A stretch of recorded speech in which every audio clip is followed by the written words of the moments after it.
Hello everyone. I would like to share with you 3 pictures of places you might recognize and ask, what do these places have in common? Try and guess. The Highland Park in New York, the Tate Modern Museum in London, and the Tropical Islands Water Park near Berlin. All these places share a common history. They all used to be former industrial assets adapted into new functions. This act is called adaptive reuse, and it is a strategy in building conservation that aims to conserve a building while adapting it from one use to another. Let's see briefly the history of adaptive reuse.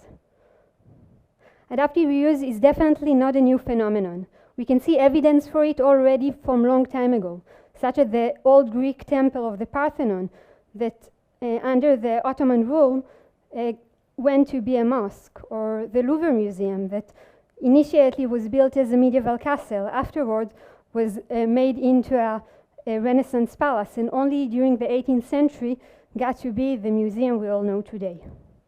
But while all of these examples were adapted due to all kinds of historical or political circumstances, today we're going to speak about another aspect of adaptive reuse, which is the value of heritage conservation. When did the importance and the recognition of the importance of heritage conservation first began? World War II caused a great destructions on cities around the world. Many old monuments were severely damaged, while millions of people lost their homes. After the war, an immediate act should be taken in order to restore the devastated cities.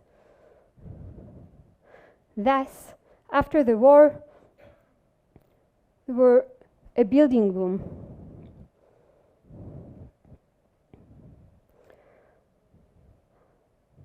Due to the building boom and the new emerging modern architectural styles on the one hand, and the many damaged historical monuments on the other hand, the field of architecture, there was a reaction that was evoking. Thus, in 1964, the Venice Charter was drafted. The Venice Charter, which was a seminal document, tried to draw the desirable guidelines for the restoration and conservation of buildings and sites. And that was actually the first time when adaptive reuse was formally recognized as a desirable way to conserve buildings. Since the 70s, we can see many projects of adaptive reuse, and it's got to be quite a common strategy for building conservation. At the beginning, it was quite clear what kind of buildings should be conserved, and the main focus was on building from old times. However, since the second half of the 20th century, following the post-industrial era of cities and the accumulation of many unused industrial assets, there was a great recognition of the importance of the industrial heritage as well. Thus, 10 years after the drafting of the Venice Charter, in 1978, the Tiki organization was established, and that in order to safeguard the industrial heritage around the world. And that is the common history of these places I showed you before. Now let me share with you my own interest in the field of adaptive reuse. In 2014, I went into a student exchange in Turin, Italy, where I was studying in an old building of the Fiat car factory. This building went out of use during the 80s, and 20 years afterward was adapted into a multifunctional center, including the Faculty of Architecture where I studied. When I was exposed first time to this building, I recognized the great potential of the adaptive reuse. I saw the architectural value of it. By adapting the building instead of destroying it, the building could save its unique architectural features. I saw also the social value of it. The post-industrial city of Turin, the Fiat factory wasn't only a building, it was much more like a symbol of an era in people's lives. And finally, I saw the economic potential value for urban renewal in a deteriorated post-industrial era of the city, as well as being a sustainable alternative for saving resources, as we heard before from Omri, how it is important, especially these days when we're facing the climatic crisis. Then, when I came back home to Israel, I asked myself, how can it be implemented here? I was really captivated by this adaptive reuse strategy. And that sent me to study about the industrial heritage of Israel. The first question I asked was, where can I find industrial heritage in Israel? And then I figured out there were two main stages. The first building, industrial buildings that were built here in Israel were during the British Mandate and were concentrated mainly in the port cities of Haifa and Tel Aviv. That's in order to enjoy the vicinity to the port and to the rail as means of transportation. However, after the establishment of Israel, there was a geographical shift, and most of the industrial factories were built at the periphery of the development towns. And that is not a coincidence. Following the dispersal policy, many new settlements were built around the country, and thousands of new immigrants were brought to live there. In order to supply them with working places, dozens of new factories were built. I chose to focus my study on the industrial heritage of the development towns that were built in these years at the first decades of Israel, and that's for a couple of reasons. First, I found out this field haven't been researched enough yet, and this type of industrial heritage was underestimated.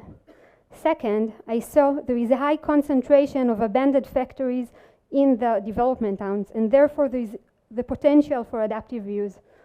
And third, I saw a great opportunity for making a change in this development town that suffers from a continuous neglect and deterioration. And that led me to my research question, which is, in what way could the conservation of the industrial heritage of Israel development town contribute to their physical, social, and economic promotion?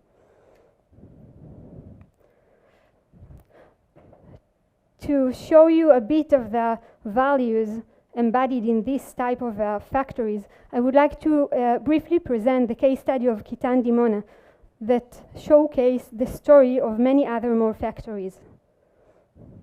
The Kitan Dimona was a textile factory built in 1962 in Dimona. It was designed by a foreign company and was working for 50 years until its closure in 2012. Now let us look on the three values I've been talking about before: the architectural, the social, and the economic. Let's begin with the architectural level. One of its main features is the monumental dimension and the extraordinarily large span of the factory. As you can feel from the internal space, there is a very unique atmosphere. In addition, you can look on the roof, which is so huge even in terms of today that its size is as big as 4 soccer fields. Another unique value is the design of the facade and the use of a natural light and ventilation. And finally, these buildings have the typical brutalist style features, such as the brise soleil sun shadings that are very typical and represent its time. Now let us move to the social value. As part of my methodology, I was taking a couple of interviews with residents of Dimona, and that's in order to understand the impact the factory has on their life. In the following slide, you can see some of the quotes of Victor, a past worker in Kitan, that will show you this effect. So Victor tells us how much this factory was a main worker supplier for all of the residents of Dimona. And that means it was affecting the lives of most of the residents, for good and for bad, both women, as you see, and men. Victor also tells us that this was a source of local pride. As he says, it was something special. Kitan was a symbol. And finally, he also speaks about the worldwide success and international recognition in its good days, when part of its products were exported to the US. Finally, since the 70s, this factory, like others, was facing gradual collapse until its final closure in 2012. And as you can see from the words and from the picture, this caused a great break for the residents of Dimona. For some of them, the factory wasn't only a working place, it was more like a second home. For others, actually, it was more like a symbol for discrimination and despair. But certainly, for all it was a symbol, we must not forget. Today, 10 years after, fortunately, this factory is going under an adaptive reuse process. The current plans are intending to adapt this unused original textile factory into a multifunctional center consisted from commerce, employment, public and residential, by the design of the Dani Lazar architects firm. Just imagine what potential and what impact could this kind of project have on its surroundings. And regarding to the final value I was talking about, the economic value, in that case, we should just wait and see and hope to get the desirable results. To conclude, Kitan Dimona is only the tip of the iceberg. There are many, many other more factories that are still awaiting a solution. For some of them, as Sivei Dimona or Argaman, it is already too late since they were demolished and destroyed. But for others, like the Pharma Sharp, the medicine factory in Bet Shean, the Slilim Chula in Kiryat Shmona, or the Sugat in Kiryat Gat, and maybe for many, many other more that are still waiting to be revealed, there is still a chance, since they're waiting, abandoned, for a solution. Unfortunately, all of these buildings, although they were built as part of a national policy, currently doesn't have any kind of holistic approach that is being offered for the recovery. I believe it is our opportunity and our responsibility to look after this building and bring them back into life. Thank you.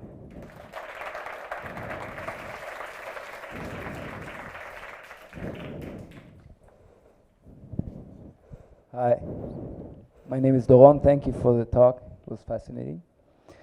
One difference that came to my mind between the first examples that you gave for sites that really were successful for industrial heritage at the beginning of your talk, and your work on the Kitan factory in Dimona, is that the earlier sites, the first sites that you gave, were really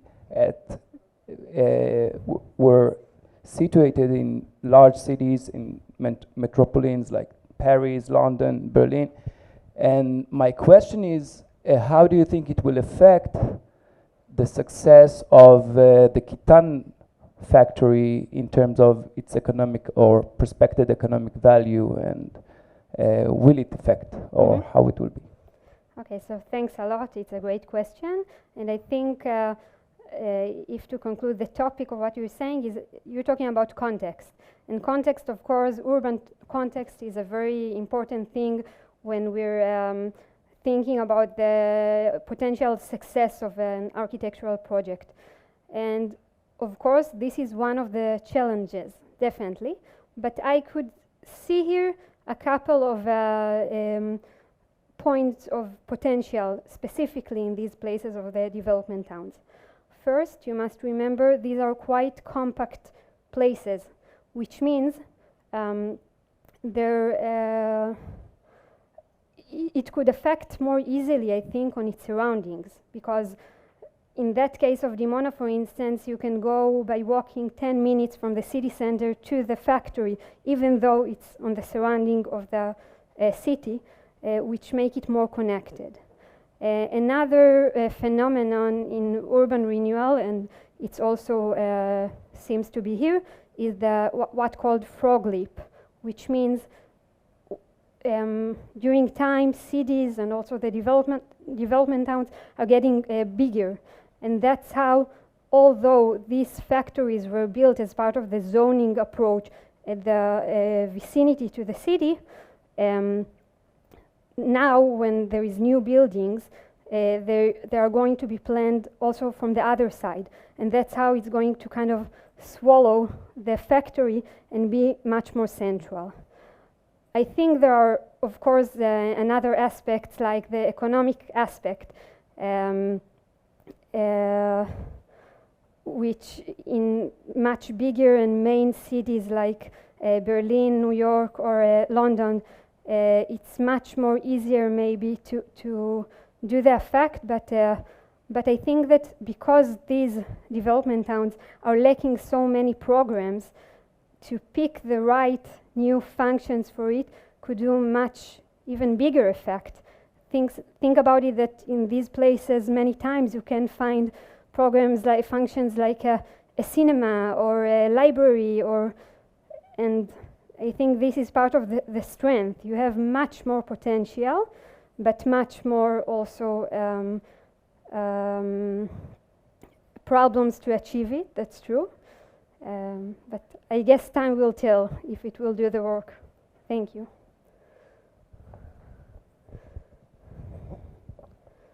Hey, thanks for the talk. My name is Israel Gavai from the Technion, and I just wonder, for the people that lives there, why do you care about, or why do I care about a new building that will be a cinema or a factory or an high-tech company, instead of something that was built before and now I made it to be something else?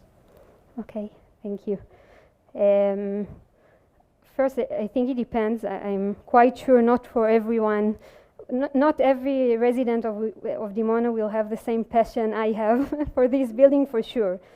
But I believe in conservation, especially of this kind of building, that sometimes you can't recognize from first sight its architectural value. The social story about them is not less important, and it's much about the identity of the place, that whether you choose to demolish it and that you're deleting the history, and it means something also about the perception of the people on their place, because you can delete it and make a new mold there, and maybe it will serve them, they will think that it will serve them as good as other places.